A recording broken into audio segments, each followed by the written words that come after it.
The crazy storm has hit Germany for this week. Heavy hail and strong wind in Weilheim.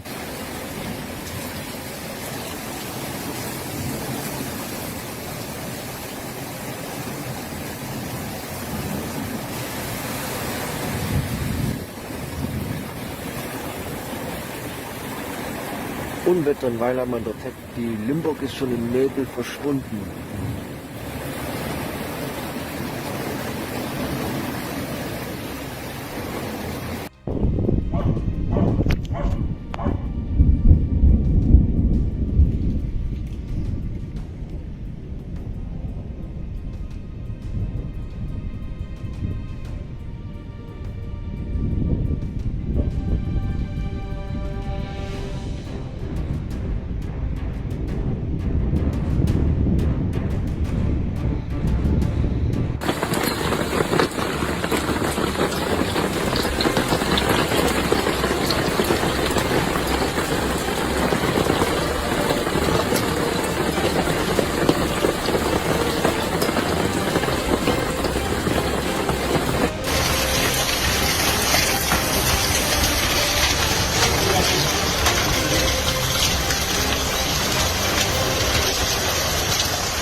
Guck dir das an!